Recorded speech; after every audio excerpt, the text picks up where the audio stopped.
It was a quiet morning in the suburban cul-de-sac, the kind of neighborhood where the most exciting thing was the occasional HOA meeting or a neighbor borrowing sugar. Birds chirped lazily in the crisp air, lawns glistened with freshly cut grass, and the scent of blooming roses floated from manicured gardens. Life in this neighborhood was predictable, until it wasn't. Karen Thompson's house, a pristine two-story on Maplewood Drive, had always been the picture of perfection. Her landscaping was immaculate, her garage doors polished to a gleam, and her flower beds curated with obsessive precision. But inside, Karen thrived on control and scrutiny, extending her sharp eyes not just over her property but over every neighbor, every parked car, and every stray dog that wandered into sight. That morning, however, that sense of control shattered. Karen awoke to an unsettling silence. The familiar hum of her refrigerator and the distant chirp of her security alarm were absent. Something was wrong. Her routine walk through the house, expecting everything in its place, revealed chaos. Drawers were pulled out, the contents of her kitchen scattered. Her jewelry box, once a gleaming sanctuary of rings and necklaces, lay empty on the counter. The intrusion wasn't subtle. It was deliberate, aggressive even. Karen's heart pounded as she called the police, her voice trembling with anger and disbelief. She had spent years telling neighbors to lock their doors, to be vigilant, to respect property lines, and now her sanctuary had been violated. Within minutes, police cruisers arrived, and officers began their meticulous work, dusting for fingerprints and taking inventory of missing valuables. Karen hovered over every movement, her sharp gaze scrutinizing every officer, every neighbor who wandered too close. Amidst the flurry of activity, one neighbor, a quiet man named Daniel, stepped forward. Daniel had lived 2 doors down for nearly a decade. He wasn't loud, nor particularly social, but he had a reputation for being dependable. He had often helped neighbors with yard work or minor repairs, never expecting acknowledgement in return. That morning, when he saw Karen's distress and the open door to her home, he instinctively offered assistance. He began by checking the perimeter, scanning fences and windows, and ensuring there were no immediate signs of who might have entered. He moved carefully, methodical in a way that spoke of patience and quiet competence. Daniel even helped Karen list missing items, jotting them down in neat handwriting while she paced and muttered about people taking advantage, and how could anyone be so careless? Despite his calm and helpful demeanor, Karen's suspicion flickered like a fragile flame. The thought that someone could betray her trust was unbearable. Her mind raced, scanning faces, recalling conversations, evaluating past encounters. When her eyes landed on Daniel, she noticed the familiar quietness that often disguised his intentions. She scrutinized him, wondered why he was there so early, why he seemed so willing to help, why his presence felt convenient. Over the next hour, as the police continued their investigation, Karen's suspicion hardened. Small things previously insignificant suddenly felt like evidence. Daniel's neighborly concern, once innocuous, now seemed rehearsed. His calm tone when suggesting steps to secure the house felt deliberate. The way he kept glancing at her valuables, noting their locations while helping list the missing items. It all twisted in her mind into a sinister narrative. By the time the police prepared to leave, Karen's mind had made its decision. She thanked Daniel, but her words were cold, laced with an undercurrent of accusation she hadn't yet voiced aloud. The polite nods and reassurances that had accompanied his offer of help were met with suspicion in her eyes. In her mind, a story had formed. The only person who had come forward to help was the one who might have taken advantage of the chaos. Hours later, after the police had left, Karen shared her version of events with anyone who would listen. Neighbors in their front yards, friends over the phone, even the HOA Facebook group. Her narrative was clear, simple, and damning. Daniel had been too eager to help, too familiar with her property, and too calm in the face of her distress. While she had no actual evidence against him, in her recounting, the suspicion was enough to plant seeds of doubt in the neighborhood. Daniel, on the other hand, retreated quietly to his home, confused and hurt. He had only wanted to assist, to offer practical help in a moment of vulnerability, but instead, he found himself ensnared in a growing storm of accusation. He thought about how easily perception could be manipulated, how a single narrative, repeated often enough, could rewrite reality. He considered going to the police to clarify his innocence, but without direct evidence of wrongdoing, he worried that doing so might only fan the flames further. Meanwhile, Karen began taking precautions, installing additional cameras, updating security codes, and meticulously documenting everything in her house. Each action reinforced her narrative. The world was dangerous, people were untrustworthy, and vigilance was the only way to maintain control.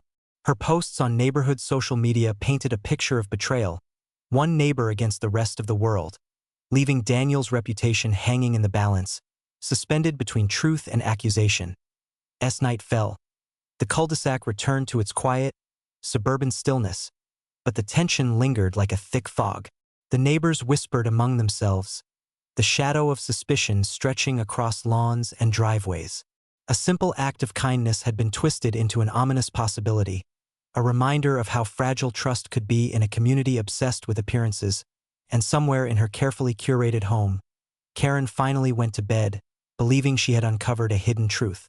Unbeknownst to her, the actual events of the morning had set in motion a chain reaction far beyond her imagination, one that would soon unravel reputations, reveal hidden evidence, and turn her accusations back on herself in ways she could never have predicted.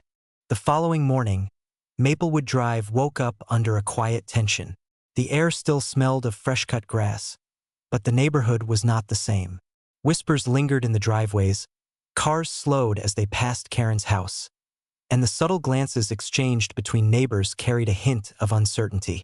Karen had taken to posting updates online, carefully describing the break-in, emphasizing Daniel's presence, and subtly hinting at his suspicious calm. The message was clear. Someone close to her had betrayed her trust. Daniel, for his part, kept a low profile. He checked his doors and windows multiple times, thinking about the absurdity of being accused without reason. Yet the social pressure already mounted. He knew the consequences of being falsely accused in a small, tight-knit community could be devastating. One whispered word, one shared suspicion, could turn neighbors against him. Even people who had known him for years now raised their eyebrows when he passed by. Meanwhile, Karen intensified her efforts. She combed through her house again, checking closets, drawers, and hidden nooks, convinced that Daniel, or someone like him, had left a trail that the police might have missed. Every item out of place, every small mark on the floor, every unexplained noise became a piece of the narrative she was constructing. To her, the evidence was there. She just needed others to see it the way she did. The neighborhood began to feel divided. Some residents, who had long been on the periphery of Karen's scrutiny, leaned toward her version of events. They had seen her careful, controlled demeanor for years and assumed she would not make baseless claims. Others, more familiar with Daniel's quiet helpfulness, hesitated. They had watched him over the years, fixing sprinklers, helping carry groceries, checking on elderly neighbors, and knew he was not the kind to steal or betray. Yet in a climate charged with fear and paranoia, hesitation could easily be interpreted as complicity as the tension built. The police returned to follow up on the case. Karen met them at the door, her demeanor sharp, her accusations ready. She described Daniel's behavior in meticulous detail, recounting his movements, his suggestions, his overly calm assistance, and the way he had lingered near her most valuable possessions. She framed it as though every action had a hidden intent, every gesture a masked motive. Detectives listened politely, taking notes, asking clarifying questions. Daniel, unaware that his quiet life had turned into a spectacle, was soon called to the station for questioning. When he arrived, he found not only the police waiting, but also a subtle undercurrent of judgment that made him feel like he had walked into a storm he could not see coming. He recounted his actions carefully, explaining how he had only been trying to help, detailing the sequence of events exactly as they had happened, providing timestamps and descriptions that proved his presence was harmless, even altruistic. But Karen's accusations had already done damage. In the neighborhood, murmurs of distrust spread like wildfire. Social media posts, originally just updates, had become judgmental commentaries on Daniel's character. Photos of him, once mundane, were now shared with captions questioning his motives. His every movement was scrutinized, his kindness reframed as cunning, his patience as calculation. Daniel felt the weight of suspicion like a heavy coat he couldn't remove. Meanwhile, Karen's narrative gained momentum. She contacted local news outlets, sharing her story as a cautionary tale of suburban safety. Headlines ran, "Kind neighbor or secret betrayer? Suburban break-in sparks controversy." Videos circulated online showing her walking through the house, pointing at drawers, emphasizing her vulnerability, and implying that Daniel's presence was too coincidental to be innocent. The community's attention, once scattered across daily routines and HOA squabbles, now converged on Karen's home and Daniel's alleged betrayal. The story reached a turning point when investigators discovered security footage from a camera across the street, one Daniel had never noticed. The video, grainy but clear enough, captured the true intruder, a masked individual, moving quickly and efficiently, completely ignoring Daniel's presence. The footage showed the break-in had occurred during a narrow window when Daniel had not been in sight, completely absolving him of suspicion. When the police reviewed the footage, their demeanor changed.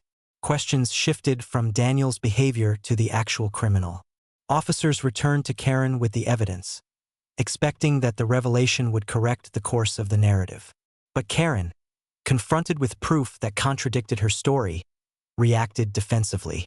Her sense of control, so carefully maintained, now felt threatened.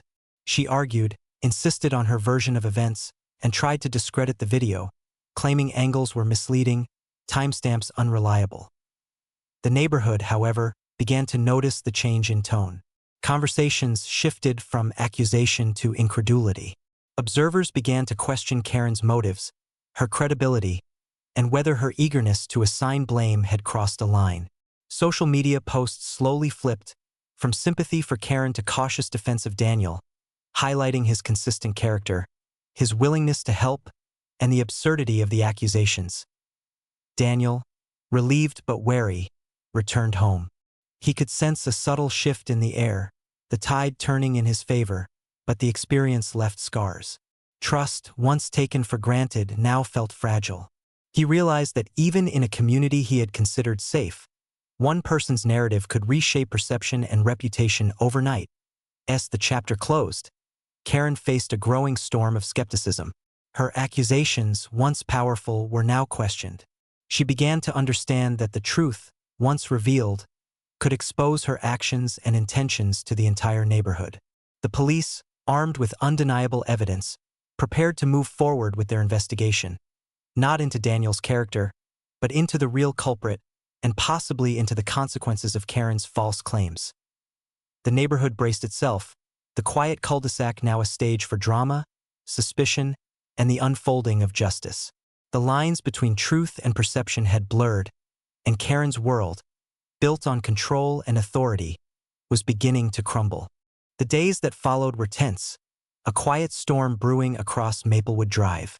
The police investigation intensified, this time focused on tracing the real perpetrator. Karen, who had once been the center of attention as a victim of betrayal, now found herself under scrutiny. The security footage had made it undeniable. Daniel was innocent. Every move he had made, every suggestion to help, every gesture had been purely neighborly. The evidence left no room for interpretation. The cul-de-sac that had once whispered with sympathy for Karen now murmured with incredulity. Neighbors shared the footage among themselves, astonished at the stark contrast between Karen's accusations and reality.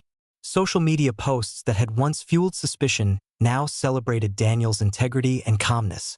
Commentary shifted from, "Could Daniel be responsible?" to, "How could she accuse him so recklessly?" Even those who had been indifferent to neighborhood disputes now watched the unfolding drama with a mix of fascination and disbelief. Karen's reaction to the evidence was immediate and dramatic. At first, she tried to maintain her composure, insisting that the footage didn't tell the whole story, claiming the angles could be misleading, questioning the timestamps.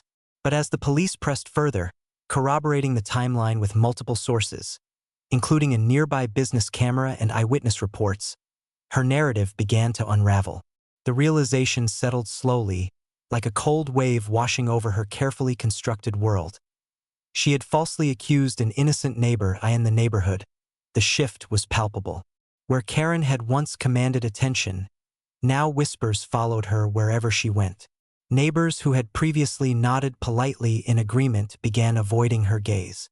The HOA, which had once been a forum for her authority and influence, became a mirror reflecting her growing isolation. Even her social media posts, meant to garner sympathy, now faced a torrent of criticism, skepticism, and ridicule. The story of the kind neighbor falsely accused spread beyond Maplewood Drive, gaining traction on community forums and local news outlets. Daniel, meanwhile, approached the situation with quiet dignity. He continued his daily routine, helping where he could, but he avoided direct confrontation. There was no satisfaction in revenge.